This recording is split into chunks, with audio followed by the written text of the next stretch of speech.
Good morning పిల్లలు. మనం ఈరోజు మన పాఠ్యాంశం గురించి చర్చించుకుందాం. మనం వివిధ రకాల ఆహార పదార్థాలను తింటూ ఉంటాం.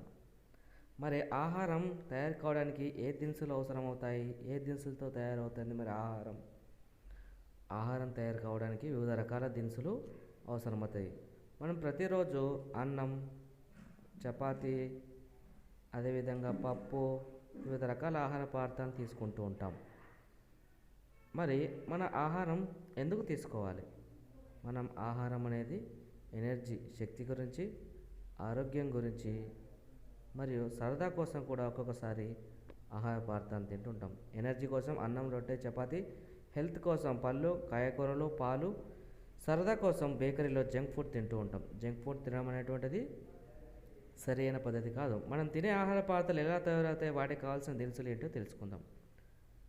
ఆహార దినుసులు అనేటువంటి ఇప్పుడు తెలుసుకుందాం. అదేవిధంగా తయారు చేసే విధానం ఏమిటి తెలుసుకుందాం. మన రాష్ట్రంలో ప్రజలు తినే ఆహార పదార్థాలు ఇప్పుడు చూద్దాం.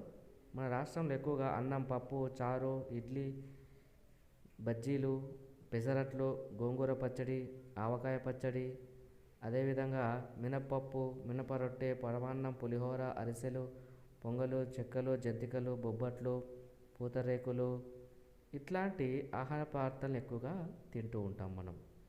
కావున ఎందుకు ఈ ఆహారాన్ని ఈ ప్రాంతంలో తయారు చేసుకునేవారు అంటే, ఆ ప్రాంతంలో లభించేటువంటి పదార్థాల ఆధారంగా ఆ పదార్థాలను ఎక్కువగా మనము తింటూ ఉంటాం. మన రాష్ట్రంలో ఎక్కువగా తెలంగాణ రాష్ట్రంలో వరి, చెరుకు, పప్పులు, కందిపప్పు, శనగపప్పు ఎక్కువగా పండిస్తారు.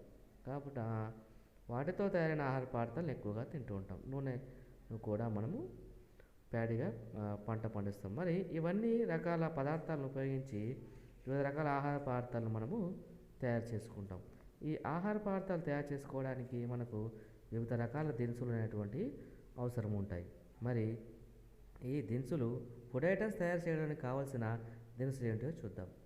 ఫర్ ఎగ్జాంపుల్గా రైస్ మరియు బిర్యానీ తీసుకుంటే కనుక, రైస్లో మనము రైస్ మరియు వాటర్ మాత్రమే రెండూ ఉంటే సరిపోతుంది. కానీ బిర్యానీ తయారు చేయడానికి rice, oil, spices, salt, vegetable, ginger, onion ఇట్లాంటి 7-8 రకాలు అవసరం ఉంటాయి. ఒకసారి మీ ఇంట్లో ఉన్న అమ్మని అడిగి బిర్యానీ తయారు చేయడానికి కావాల్సిన విషయాలు తెలుసుకోండి. అదేవిధంగా మనము ఆయిల్ వాడుతూ ఉంటాం వంటకు. ఆ వంటకు ఆయిల్ వాడే ప్యాకెట్ బ్యాక్ సైడు అందులో వాడేటువంటి ఫ్యాట్, కార్బోహైడ్రేట్స్, విటమిన్స్, మినరల్స్ పూర్తి వివరాలు అందులో ఉంటాయి. ఒకసారి సమయం ఉన్నప్పుడు వాటిని గమనించండి. ఫుడ్ ఐటమ్స్ తయారీకి కావాల్సిన దినుసులు ఎక్కడి నుంచి లభిస్తాయి? మరి ఈ దినుసులు అనేటువంటి మొక్కలు, జంతువులు, వాతావరణం నుండి లభిస్తుంటాయి, పర్యావరణం నుంచి. మరి మొక్కల నుంచి లభించేటువంటి ఏమిటి? Fruits, vegetables, leaf vegetables, ginger, pulse, sugar cane, tamarind, spices, oils మొక్కల నుంచి లభిస్తాయి. మరి జంతువుల నుంచి ఎగ్స్, మిల్క్, మీట్, కర్డ్, ఘీ, బటర్, పన్నీర్ అనేటువంటిది మనకు జంతువుల నుండి లభిస్తుంది. మరి ఈ విధంగా మనకు ఇంగ్రీడియంట్స్ ఉపయోగపడుతున్నాయి. మరి ఏ ఇంగ్రీడియంట్స్ అనేటువంటి మనకు మొక్కల నుంచి, ఏ ఇంగ్రీడియంట్స్ అనేవి జంతువుల నుంచి లభిస్తాయో తెలుసుకుందాం. ఆయిల్ అనేటువంటిది మొక్కల నుంచి లభిస్తుంది. తేనె అనేటువంటిది జంతువుల నుంచి లభిస్తుంది. చిప్స్ అనేటువంటివి మొక్కల నుంచి లభిస్తుంది, పొటాటో ప్లాంట్ నుండి. టర్మరిక్ ప్లాంట్ నుంచి లభిస్తుంది, టర్మరిక్ ప్లాంట్ నుండి లభిస్తుంది. సాల్ట్ అనేటువంటిది మొక్క కాదు, జంతువుల నుంచి కాదు, ఇది సముద్రం నుంచి మనకు లభిస్తుంది.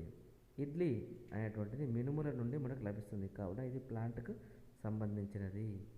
అదేవిధంగా మనకు మీట్, మాంసం అనేటువంటిది జంతువుల నుంచి లభిస్తుంది, గోట్ అండ్ చికెన్. తర్వాత విద్యార్థులు మీరు చెప్పండి, రైస్ ఎక్కడి నుంచి వస్తుంది?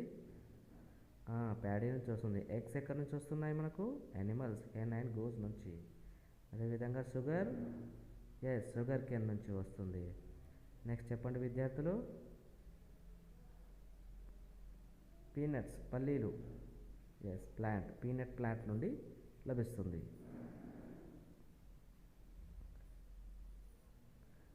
From which part of the plant we get this ingredients? మరి ఈ ఇంగ్రీడియంట్స్ నుండి ప్లాంట్లో ఏ భాగం నుండి లభిస్తుంది? మెంతి కూర ఉంది, ఫర్ ఎగ్జాంపుల్ మెంతి ఆకులు మనం తినడానికి చేస్తాం. మెంతులు వచ్చే గింజల్ని మనము కూడా వాటిని ఆహారంగా ఉపయోగించుకుంటాం. గింజలు మరియు ఆకులు. మరి మొక్కలో ఉన్నటువంటి కొన్ని భాగాలు మనకు తినడానికి ఉపయోగపడతాయి. మరి ఏ భాగం అనేటువంటిది తినడానికి ఎక్కువగా ఉపయోగపడుతుందో ఇప్పుడు చూద్దాం మనం. మెంతి కూరలో మెంతి ఆకు, మెంతులు ఈ విధంగా మనము తెలుసుకోవచ్చు. మస్టర్డ్